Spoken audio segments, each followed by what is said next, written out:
Gracias, presidenta, y buenos días, señorías. Miren, no voy a incidir en el planteamiento que bien que mal ha expuesto el señor Asiain sobre la situación de la electrificación que afecta a Navarra, pero sí quiero puntualizar ciertas cuestiones. La primera es que el 18 de septiembre, en este mismo salón, y a raíz de una moción que presentó Bildu para fomentar la instalación de puntos de recarga del coche eléctrico por parte del Gobierno, desde UPN alertábamos del colapso de la red navarra de electricidad. Alertábamos del compromiso que había adquirido el Ministerio, el MITECO, con el Gobierno vasco en aumentar un 40% su potencia eléctrica. Y alertábamos de la inacción del Gobierno de Navarra. No hay más que ver el plantel de consejeros. Ha habido un momento que en esta moción y en este debate no había ninguno. Y, por supuesto, al de Industria ni está ni se le espera. Frente a nuestro aviso, el portavoz del PSN, que ya he visto que va a salir en el turno en contra, en su turno de intervención se mofaba del colapso eléctrico y contraponía el famoso Plan 2030 con 13.600 millones de euros. Pues bien, al día siguiente supimos y conocimos que en ese borrador la asignación y el compromiso del MITECO con la electrificación de Navarra era de 161 millones de euros, poco más del 1%. Y desde entonces, desde UPN, también desde Geroabay, hemos ido presentando distintas iniciativas parlamentarias, nosotros también en el Congreso, y hemos requerido información, pero que ya les ha costado dar, la verdad. Y vaya por delante, señora Asiain, que estamos de acuerdo con la moción que ha presentado. Estamos de acuerdo con que hay que modificar ese artículo 4, que hay que introducir condiciones de territorialidad, que hay que tener en cuenta el peso porcentual de la industria en el PIB de las comunidades, o que hay que tener en cuenta el peso porcentual de la industria intensiva en el conjunto de la industria de cada autonomía. También se pueden sumar más. El señor Mendo ha hecho una enmienda. Yo ni me he molestado porque siempre me la rechaza. Pero también está el nivel de saturación de los nudos, por ejemplo. Y ese es un criterio objetivo. Pero aun estando de acuerdo, y por eso hemos salido en el turno a favor, hay cuestiones que nos chirrían. Empezando porque el propio consejero de Industria, ausente en este pleno, pues nada más conocer lo que tenía previsto el Ministerio y que no iba a atender la necesidad que había planteado Navarra, se empeña en transmitir que no pasa nada. No pasa nada, se hace todo igual, no pasa nada. Toda la electrificación está cubierta de la industria navarra y no hay ningún problema. De hecho, hasta la interpelación que debatimos el pasado mes de noviembre no reconoció que había proyectos que se iban a quedar sin poder ejecutarse. Pero no solo el consejero, también la presidenta.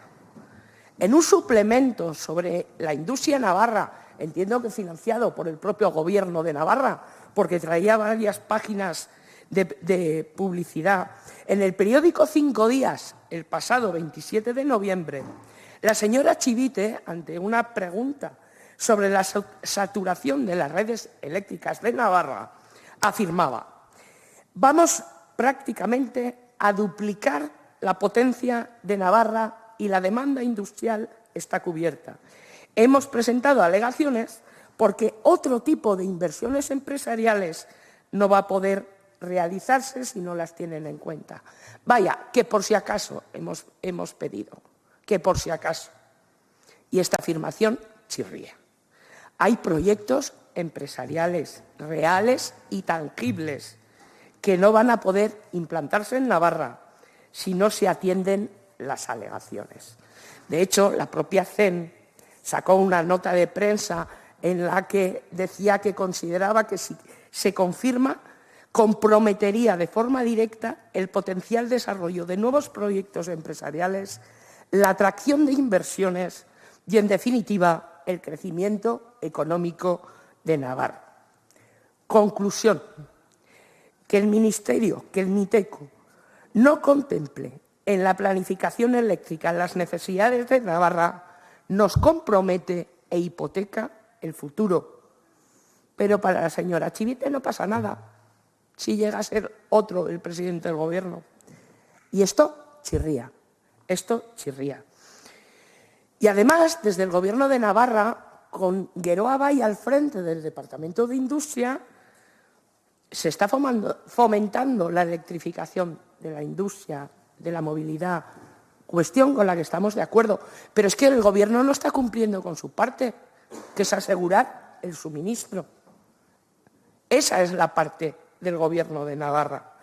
Y nos chirría que con la normativa actual, sin cambiar el artículo 4 y sin modificar nada, el País Vasco, basándose en su PIB industrial, va a recibir un 40% más de potencia eléctrica, cuando tiene el doble de kilómetros de 400, cuando tiene el doble de kilómetros de 220 que Navarra, y cuando su PIB es del 25% y que además no es productora de energía.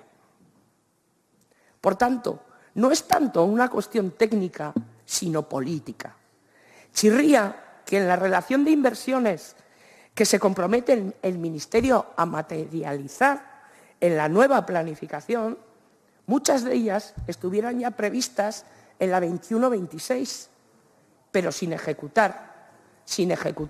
Ya nos dirá el Partido Socialista qué quiere decir que sean inversiones vinculantes, porque no las han cumplido.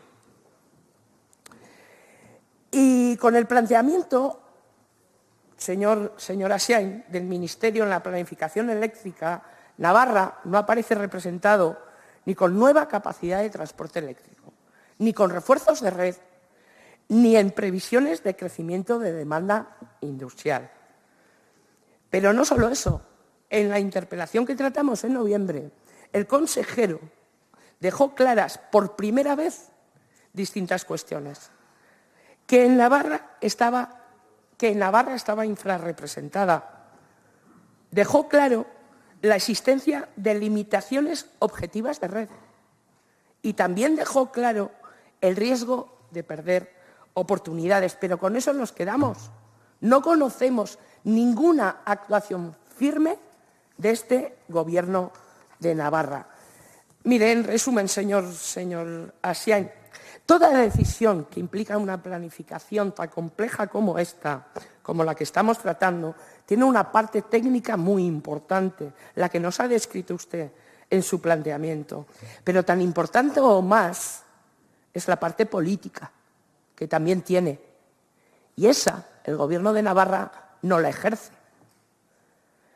El Gobierno de Navarra ha pasado de reunirse con el Ministerio en no pocas ocasiones, eso sí, con la presencia de Cerdán, y también estaba el señor Irujo, a que el Gobierno de España no quiere saber nada del de Navarra, porque si no, esto no se entiende. Esta planificación, sin ejecutar además la del 21-26, va a hipotecar los próximos 10 o 15 años, si no son más, de la industria navarra. Por tanto, este PSN, este PSOE, está hipotecando Navarra. Ahora saldrá el PSN a decir que todo va bien, que estamos exagerando, pero es lo que hay. Lo que sí que le tengo que pedir, señora Xiain, es que espero que esta moción no sea postureo, porque ha leído el artículo 4, el 1, parte del 2, no entero, y el 3. Y el 2, la parte que no ha leído, dice que esto se tiene que también ser sometido al Congreso de los Diputados. La planificación antes de aprobarla el Gobierno. A mí me gustaría saber qué va a hacer el PNV de Geroa Bai, qué va a hacer el Bildu en la votación de esa planificación, cuando se pone en riesgo que tenga un 40% más el País Vasco. Los únicos que podemos afirmar que votaremos que no, si no se contempla las necesidades de Navarra, es unión del pueblo navarro. Muchas gracias.